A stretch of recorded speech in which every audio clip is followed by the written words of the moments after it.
Hello everyone and welcome to the 2025 Giro d'Italia review of the GC battle. Going to do things a little bit differently this time. I'm going to start with the winner, not the sort of honourable mentions, and we're going to go down and see where I thought they would be at the start of the race and where they ended up at the end of the race and how they got there. So the winner of the 2025 Giro d'Italia was Britain's Simon Yates.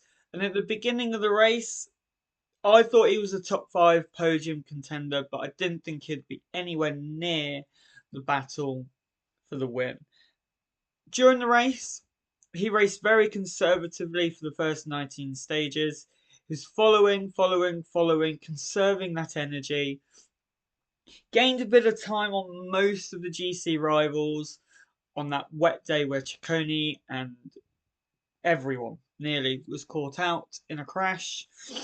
And honestly, I don't think he looked like winning the race until the Colla della Finestra. In 2018, he famously cracked and lost 26 minutes on that stage. This time it was different. Several things went his way. However, he was equally as brilliant as those things that went his way. Firstly, he has the best satellite rider in the world and the best satellite riding team in the world in Wout van Aert and Visma Leasebike. Nobody is better. Nobody is better than Wout van Aert about getting in the breakaway, surviving, and then drilling it on the front for whether it's been Vingegaard, Roglic, now Simon Yates. He is an absolute machine, and I still think there's another level he can go up between now and the Tour de France, which is absolutely mad and bonkers to think about. He played it tactically perfectly on the Finestra. He allowed Del Toro and Carapaz to have their infighting and begin their battle and the war of words. He attacked, they didn't follow him, and then he had the legs to make it happen.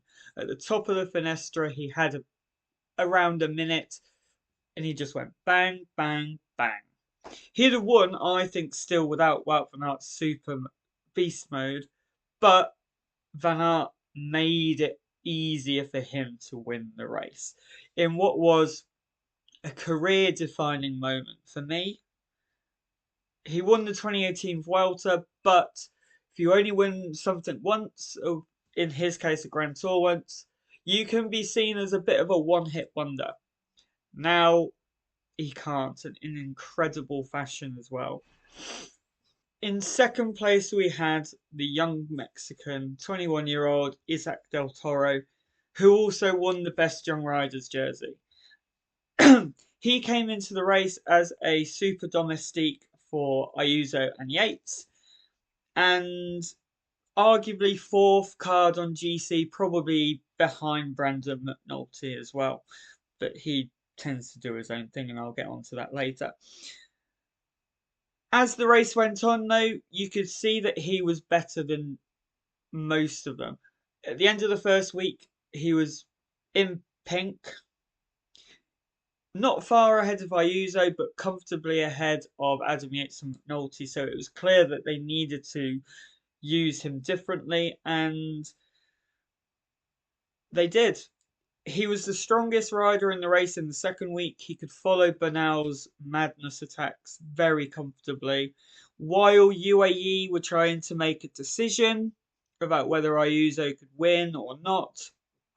And in the end, the decision was made both on the rest day and on the road the day after to San Valentino. Juan Ayuso cracked or succumbed to his injuries, and Del Toro was the leader going on to the final climb. Yep, sure, he suffered on Valentino and nearly lost the jersey, but he came back and won a stage in pink and looked set to me after stage 19 to win the race. That was the day I thought he was going to lose it, not the Finestra. However, he was tactically let down by his inexperience, sure, but mainly the team car on stage 20. They should have told him to ride, and he lost the GC. Should he be disappointed with finishing on the podium? Hell no. He went in maybe hoping for a top 15 while helping Ayuso win the race. So in that regard, no, he shouldn't be disappointed. But equally, he did lose the race with a day to go and he lost the Giro. So a small amount of disappointment, but mainly we now know that Isaac Del Toro can win Grand Tours now.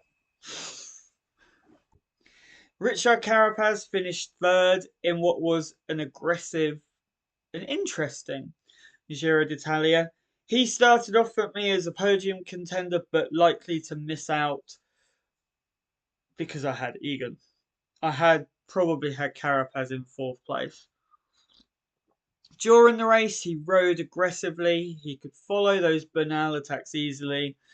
He won a fantastic stage win in the second week and looked set to be a real contender after dropping Del Toro and almost taking pink on San Valentino. However, like Del Toro and UAE, and I'll get onto their drama in a second, and stage 20, he raced stage 20 horribly and ultimately didn't win the race and finished third on GC.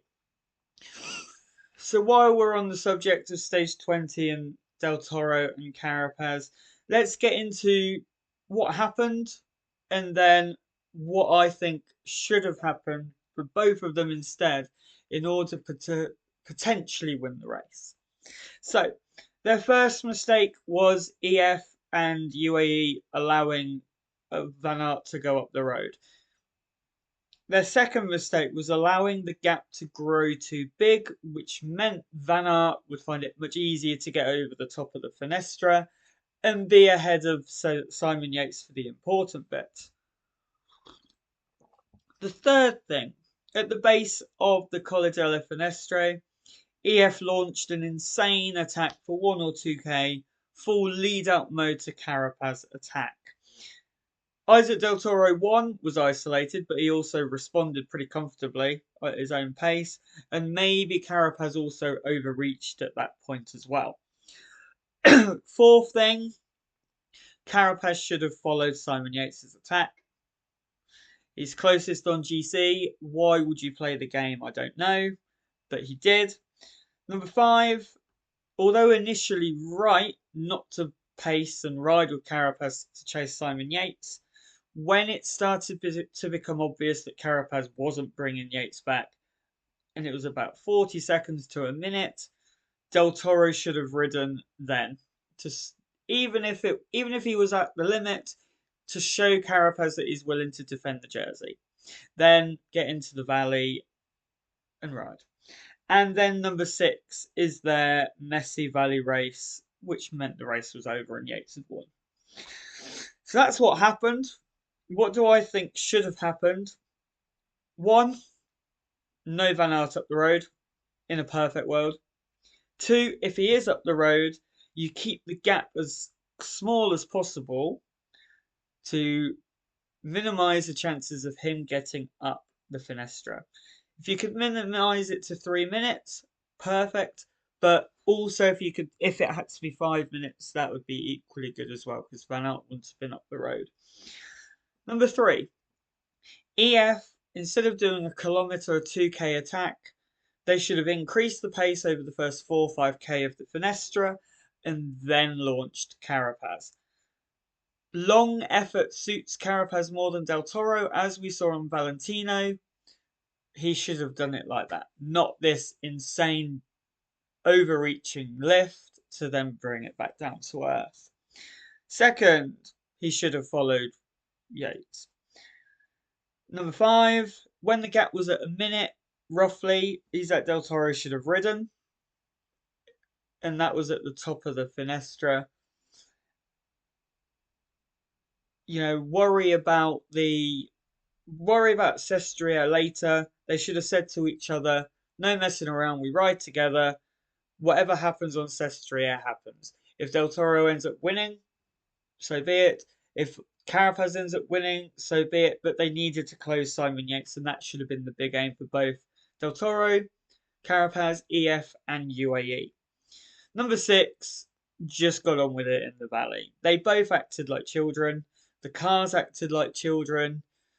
Ultimately, no one comes out of this situation well, and Simon Yates is the beneficiary by taking the GC win. On to some notable top 10 performances now, and first I'm going to look at Derek G of Israel Premier Tech. 4th place, and what a result. More than I expected. I expected at the start of the race him to feature in the top 10, but between 5th and 10th. And it started terribly for him, losing a minute on day 1, but after that he was fantastic, mixing following the right moves with his own aggression. Ultimately, he was the 4th best rider in the race, and that's true. In 5th place on GC was Damiano Caruso, who came in as a super domestic for Antonio Tiberi and came out of it with a top 5 result again.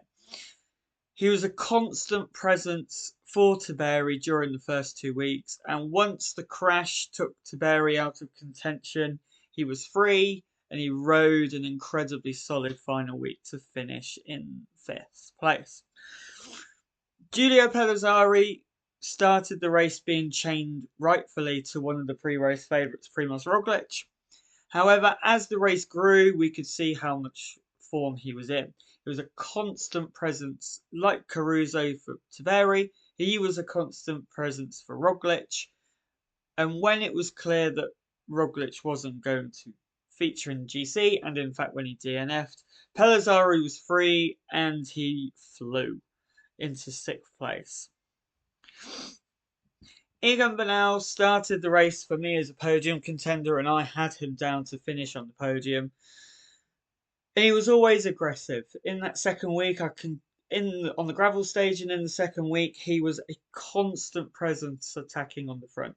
Whether it made sense or not, who knows? But he was a constant presence.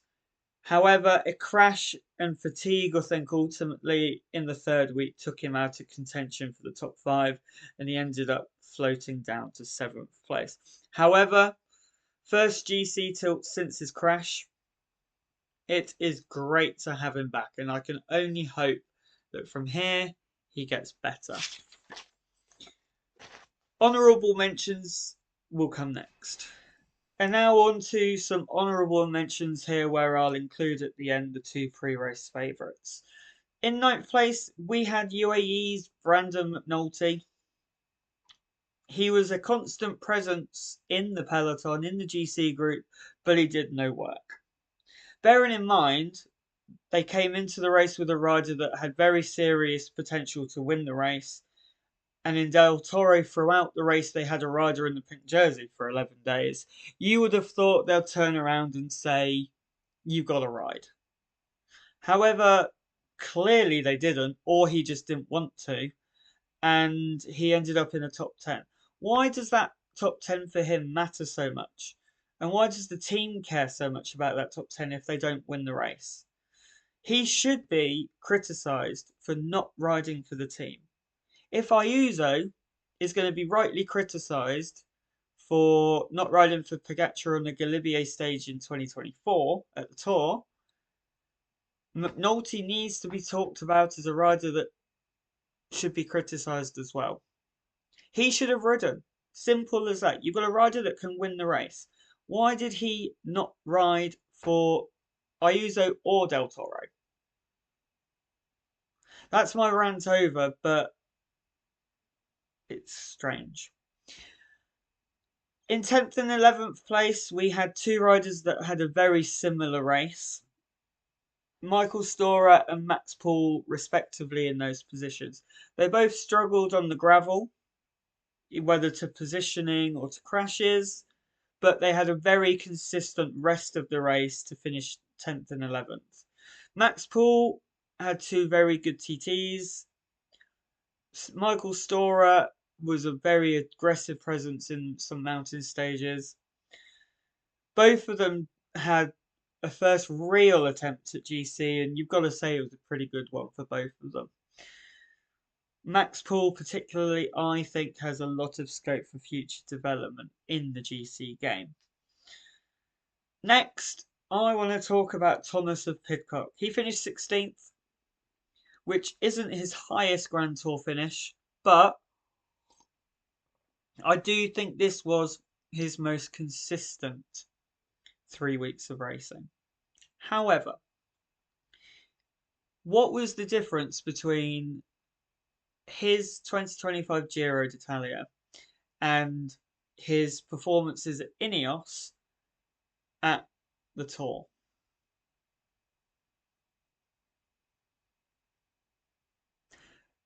He came into the race looking for stages, but the team clearly didn't like that and they wanted him to ride the GC.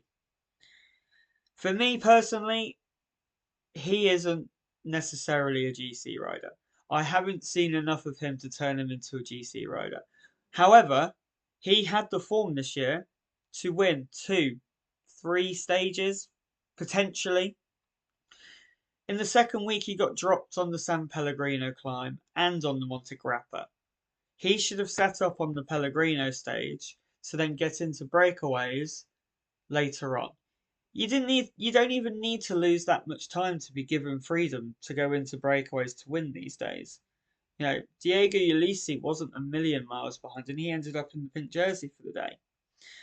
So you could still do a decent GC by losing a bit of time, getting into a breakaway, winning, and then gaining 3 to 5 minutes. Surely that is better than riding in the group and riding to 16th on GC.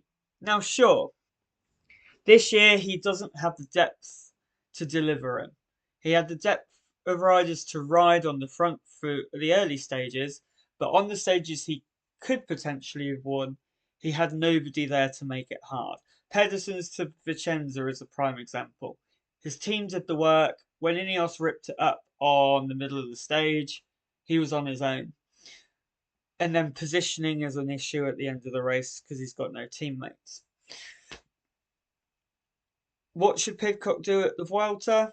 One, I think a very good altitude camp would do him some good. But also he should go for stage wins. Stage wins. And if Grand Tour GC happens, Grand Tour GC happens. But he should at the moment be concentrating on wins, just like he did in the early season at Saudi and Andalusia. Finally, we're going to talk about the 2 pre-race favourites. First, Primoz Roglic and now Juan Ayuso. Roglic, he was either going to win or he was probably going to crash out, let's be honest. And sadly, it was the latter. But he equally never truly looked like winning the race after that first individual time trial. He was constantly at the back of the group. He was constantly letting Ayuso or Del Toro ride forward. On the first summit finish, he lost time. On the gravel, he obviously crashed and had a few mechanicals and lost time. And ultimately, whether the injury from gravel that we don't know about happened and took him out, I don't know. Ultimately, the crashes caught up with him though, and he didn't finish on stage 16. Similarly, Juan Ayuso, although the difference was he looked ready to ride and ready to win. He crashed on the first day, which didn't help. He lost time on the TT, but then he won that first summit finish. He then crashed on the gravel, which ultimately he then succumbed to those injuries. And despite UAE trying to keep him in the GC battle, which they did very well, in that second week, he succumbed to the injuries and a bee sting and didn't finish stage 17, it was. Were they right to keep him in GC? Of course. That second week, you never know. His knee might have been brilliant and he might have been able to fly and win the race or help Del Toro. But ultimately, the injury succumbed and he had to let it go. 2 other small notable mentions are Mikel Landa and Giulio Ciccone. Landa's GC never got going, but he'd have loved the aggression. And Ciccone would have also loved the aggression, and he was a true contender until he crashed out. The TTs were behind him. He wasn't far behind Del Toro. He would have attacked with Bernal or Carapaz, and he'd have done. He'd have been in play for the podium, I think. I don't think he'd have been in play for the pink jersey. There we go. Giro review done. Don't know when you'll see me next for the race highlights. Probably the Dauphiné because you've got Pog, Renko, and Vingegaard. Join us later in the week when I will be showing you a weekend's trip to the New Forest. Look forward to showing you that. And then also some body recomposition and training for the Alps work as well. Adios, ciao, au revoir, a bientôt.